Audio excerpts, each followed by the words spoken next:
नमस्कार दोस्तों। Israel Hamas का जो कॉन्फ्लिक्ट है पूरे मिडिल ईस्ट में अब वो पूरी तरीके से फैल चुका है। जैसे पहले ये पूरा कॉन्फ्लिक्ट जो था वो इजराइल और हमास के बीच में ही था और ऐसा माना जा रहा था कि अब ये कॉन्फ्लिक्ट जो है इससे ज़्यादा नहीं बढ़ेगा क्योंकि बहुत सारी कंट्रीज पीस टॉक्स कराने में लगी हुई हैं, तो शायद ये मामला जल्दी जल्दी शांत हो जाए।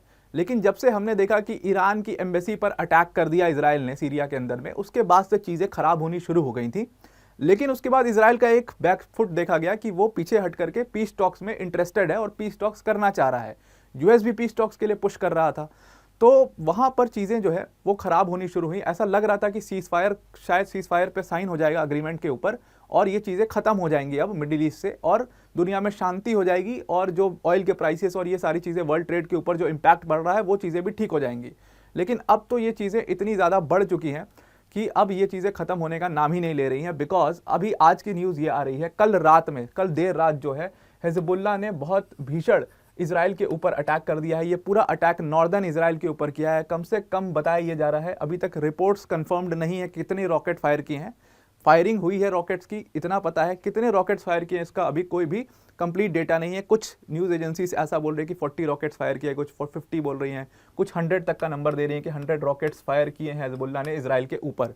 अब देखो, अब यहाँ पर जब हिजबुल्लाह ने ये अटैक किया है ना, देखो हिजबुल्लाह शुरू से ही अटैक करता है इजराइल हमास के कॉन्फ्लिक्ट में, कोई बड़ी बात नहीं थी इसमें, क्योंकि हिजबुल्लाह जो है वो हमेशा से हमास को सपोर्ट कर रहा था और वो क्लियर कट अपना एजेंडा उसने क्लियर कर भी दिया था ऑन मीडिया आकर के। लेकिन अब ये अटैक हिजबुल्लाह इजराइल या इजराइल हमास के बीच में नहीं रह गया है। अब आप जो ये नाम देख रहे हो ना, ईरान बैक्ड हिजबुल्लाह इसलिए आ गया है बिकॉज ईरान के जो सुप्रीम लीडर हैं, और मैं मानता हूं कि ये बहुत बचकानी बातें हैं इन देशों की जो ये ऐसे खुलेआम रिवेंज की बात कर रहे हैं, जहां पर आपको कहीं बैठ करके पीस टॉक्स करने चाहिए, लेकिन आपने पूरे मिडिल ईस्ट को बिल्कुल मतलब आग में ढकेल दिया ये सारी चीज़ें करके।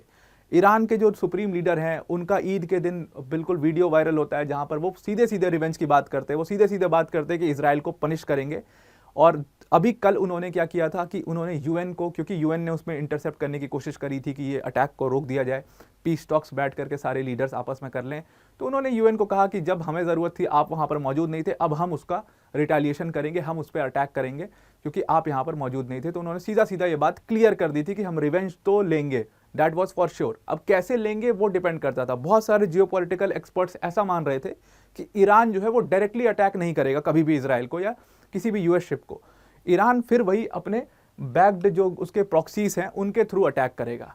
बट देन ऑल्सो अगर ईरान अपने प्रॉक्सीज के थ्रू भी अटैक करता है, इजराइल ने साफ कर दिया था कि वो अटैक सीधा सीधा ये माना जाएगा कि ईरान कर रहा है इजराइल के ऊपर में। तो अब ये छुपाने वाली बात रह नहीं गई है कि ईरान जो है वो अपनी प्रॉक्सीज के थ्रू अटैक कर रहा है, क्योंकि आईआरजीसी के 2 कमांडर्स मारे गए थे। उसके बाद ईरान के सुप्रीम लीडर ने क्लियर कर दिया था कि हम अब जो भी अटैक करेंगे, चाहे जैसे भी करें, डायरेक्ट इनडायरेक्ट, उन्होंने सीधा सीधा शब्द यूज किया था कि डायरेक्ट या इनडायरेक्ट वो रिवेंज ईरान लेकर के रहेगा। और जब अब ये ऐसी न्यूज़ आती है कि हिजबुल्लाह ने 100 तक रॉकेट्स जो हैं वो इजराइल के ऊपर फायर किए हैं, तो नाउ अब इसका रिटेलिएशन भी करेगा इजराइल और फिर धीरे धीरे ये चीज़ें काफ़ी ज़्यादा वर्सन हो जाएंगी पूरे मिडिल ईस्ट के अंदर में। और जब मिडिल ईस्ट के अंदर में चीज़ें वर्स होती हैं ना, तो आप समझो इसका इम्पैक्ट पूरे दुनिया पर पड़ता है। बिकॉज मिडिल ईस्ट का पर्शियन गल्फ वाला एरिया इतना सेंसिटिव एरिया है, वहाँ से ऑयल आता है, गैस आती है, और ऑयल और गैस के प्राइसेस जब बढ़ेंगे तो आप समझ लो सारी चीज़ों के प्राइसेस पर उसका इफेक्ट पड़ेगा। इस पूरे वीक में ऑयल अपने पीक पर पहुंच गया, अपने पीक प्राइस पर पहुंच गया। क्यों पहुंच गया? इसी मिडिल ईस्ट की टेंशन की वजह से। बट ये टेंशन कहाँ तक खत्म करनी चाहिए, बट ये और ज़्यादा बढ़ती जा रही है। इस बार जो ये रॉकेट्स फायर किए हैं हिजबुल्लाह ने, ये नॉर्दर्न इजराइल पर किए हैं, और जो गैलिली वाला एरिया था, जो कि पूरा आप समझ लो एक तरीके से माउंटेन टेरेन है गैलिली का, भी मैं आगे मैप में आपको समझा दूंगा कैसे है। उस माउंटेन टेरेन पर ये पूरा अटैक हुआ है और ये सीधा सीधा रिटेलिएशनरी अटैक मारा जा रहा है। जो आईआरजीसी के मरे थे 2 कमांडर्स, जो टॉप विंग कमांडर्स थे, उनके डेथ के बाद, जो ईरान की एम्बेसी पर अटैक हुआ था, उनकी डेथ के बाद से ये रिवेंज का मामला चल रहा था और रिवेंज के लिए प्लान कर रहे थे। अब इजराइल और यूएस दोनों के पास ये इंटेल्स थी कि ये लोग अटैक करने वाले हैं, सो दे वर वेरी मच प्रिपेयर्ड। और इसीलिए आप देखिए टाइम्स ऑफ इजराइल के जो डिफेंस स्ट्रैटेजिस्ट हैं, उन्होंने ट्विटर पर इस चीज़ की जानकारी दी, इसको कंफर्म किया कि हाँ हिजबुल्लाह ने बहुत बड़े मात्रा में ये अटैक किया है इजराइल के ऊपर में। लेकिन इजराइल का जो आयरन डोम था उसने बहुत सारे रॉकेट्स को इंटरसेप्ट कर लिया है, बट फिर भी कुछ रॉकेट्स वहां पर गिरे हैं। अभी तक एज ऑफ नाउ कोई भी डेथ इसमें कंफर्म नहीं हुई है। तो दिस इज वेरी गुड कि अभी तक कोई डेथ नहीं हुई। कैसे नहीं हुई है मैं आपको आगे बताता हूं कि क्यों डेथ नहीं हुई है। वहां पर सिविलियंस भी काफ़ी रहते थे लेकिन डेथ नहीं हुई, ये अच्छी बात है। और कोई भी अभी तक इंजर्ड रिपोर्ट नहीं किया गया है। तो अगर डेथ नहीं हुई है, कोई डिस्ट्रक्शन नहीं हुआ है वहाँ पर, अब ये चीज़ें क्लियर होंगी जब डेब्रिस वहाँ से हटेगा, बट अभी तक ऐसा बताया जा रहा है कोई वहाँ पर डिस्ट्रक्शन नहीं हुआ है। तो दिस इज़ गुड, ताकि कोई रिटेलिएशन ना हो इस पूरे मामले का और यहीं पर मामला दब जाए। तो ये एक अच्छी खबर है, उन्होंने अपने ट्विटर हैंडल से इसकी जानकारी दी है कि कोई भी डेथ इसमें रिपोर्ट अभी तक नहीं करी गई है। लेट्स सी आगे इसमें क्या होता है। अभी देखो ये सारी चीज़ें शुरू कैसे हुई, अभी पिछले 2-3 दिनों में ना कई सारी घटनाएं घटी। सीज फायर की टॉक्स चल रही थी। अब सीज फायर की जो टॉक्स चल रही थी उसमें हमास के जो लीडर थे इस्माइल हानिया, वो थे, यूएस के लीडर्स थे, और इसमें मिलजुल करके कोशिश ये की जा रही थी किसी तरीके से सीज फायर पर साइन करवा लिया जाए ताकि इमीडिएटली ये अटैक रुक जाए। और आपको पता है कि यूएन के अंदर में एक रिजोल्यूशन पास हुआ था, जिस रिजोल्यूशन को यूएस ने अपना वीटो लगा करके कैंसिल नहीं किया बल्कि पास होने दिया। वो रिजोल्यूशन सीज फायर को लेकर ही था। अब यहां पर आप देखिए यूएन की एक बहुत बड़ी गलती है। यूएन शुड गो, मतलब यूएन में एक रेजोल्यूशन पास हुआ है तो यूएन शुड रिक्वेस्ट इजराइल कि आप सीज फायर पर साइन करो और इस पूरे मामले को खत्म करो, या इजराइल के ऊपर एक बार प्रेशर देना चाहिए था कि क्योंकि यूएन में रेजोल्यूशन पास हो गया है तो आप ये सीज फायर को रोक दीजिए। लेकिन यहाँ पर यूएन जो है वो कोई भी इस तरीके का स्टांस लेता नहीं है और वो उल्टा ईरान से रिक्वेस्ट करता है कि आप अटैक मत करो। तो ईरान ने उनको सीधा सीधा ये जवाब दे दिया। तो यहाँ पर एक बहुत बड़ा फेलियर देखो यूएन का है कि वो ऐसी चीज़ों में एक्टिवली पार्टिसिपेट नहीं कर रहे हैं और इसीलिए ये चीज़ें बहुत ज़्यादा एस्केलेट होती जा रही हैं। अब क्या हुआ है कि पिछले 2-3 दिनों में ये जो सीज फायर के ऊपर पूरी जो पीस टॉक्स चल रही थी ये सस्पेंड क्यों हुई? क्योंकि इजराइल ने पहले अटैक किया और इजराइल की एक एयर स्ट्राइक में जो हमास के पॉलिटिकल लीडर थे, जो सबसे इंपॉर्टेंट पॉलिटिकल लीडर हैं इस्माइल हानिया ये हैं, और इनको आपने कई बार अपने टीवी स्क्रीन पर देखा होगा। तो इस्माइल हानिया इसमें मेन जो थे पीस टॉक्स में सबसे मेन पार्टनर थे। लेकिन यहाँ पर इस्माइल हानिया के 3 सन्स की इजरायली एयर स्ट्राइक में डेथ हो जाती है और जो इनके 3 सन्स मरते हैं उसके बाद से तुरंत ही इस्माइल हानिया बिल्कुल सीज फायर के ऊपर कोई भी टॉक्स को सस्पेंड कर देते हैं और कहते हैं कि कोई अब पीस टॉक वगैरह नहीं होगी, और ये सीधी सीधी रिवेंज की बात कर देते हैं। और इसके बाद ही ऐसा माना जा रहा था कि अब ये जो इजराइल हमास का जो कॉन्फ्लिक्ट है, ईरान का एम्बेसी वाला एक पूरा सीन हुआ, उसके बाद इनके 3 सन मारे गए, उसके बाद ये सीन, अब ये चीज़ काफ़ी पर्सनल हो चुकी है। दूसरी चीज़, इस पूरे अटैक के बाद में इजराइल ने क्या किया कि हिजबुल्लाह का जो इंपॉर्टेंट स्ट्रॉन्ग होल्ड था, देखो ये इजराइल और लेबनान का बॉर्डर है और इस बॉर्डर के पास आप देख रहे हो कि ये डॉट्स जो छोटे छोटे बने हुए, ये यहाँ पर सिविलियंस रहते थे इस बॉर्डर में, ठीक है।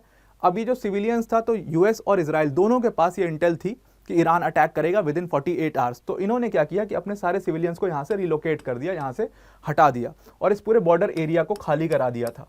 अब उसके बाद इजराइल ने क्या किया, उसके बाद इजराइल ने लेबनान का जो ये सदर्न रीजन है, ये पूरे सदर्न रीजन पर, ये गोलन हाइट्स है, गोलन हाइट्स के पास वाला जो ये सदर्न रीजन है, यहाँ पर बहुत अपनी पूरे ताकत से यहाँ पर अटैक किया, क्योंकि यहाँ की जो बिल्डिंग्स थी ऐसा माना जा रहा था कि वहाँ पर हिजबुल्लाह के फाइटर्स जो हैं वो छिपे हुए हैं।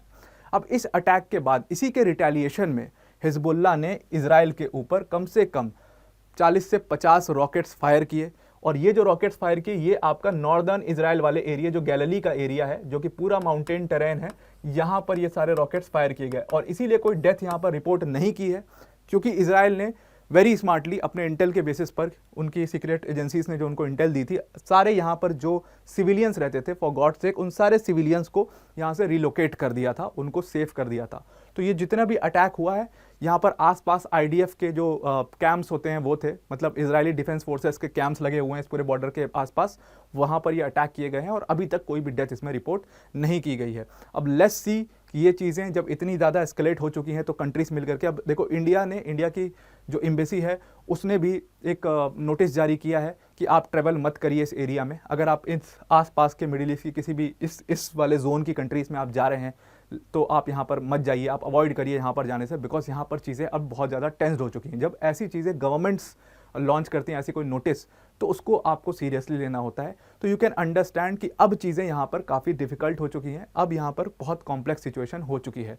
लेट्स सी यहाँ पर कोई, क्योंकि डेथ हुई नहीं है, कोई ऐसा डिस्ट्रक्शन हुआ नहीं है, तो इसका रिटेलिएशन नहीं होना चाहिए आई होप, बट चीज़ें काफ़ी ख़राब हो चुकी हैं तो कुछ भी हो सकता है। तो ईरान और इजराइल अब आमने सामने पूरी तरीके से आ चुके हैं और अब कोई छुपाने वाली बात नहीं है कि वो अपने प्रॉक्सीज के थ्रू वॉर लड़ रहा है, अब वो डायरेक्ट वॉर में आ चुके एक तरीके से। सो लेट्स सी इसमें यूएस का स्टांस क्या होता है। तो आई होप आपको ये पूरा मामला समझ में आ गया होगा। आई होप ये चीज़ें खत्म हो जाएं जल्दी से जल्दी। आज के लिए इतना ही। Thank you and have a nice day.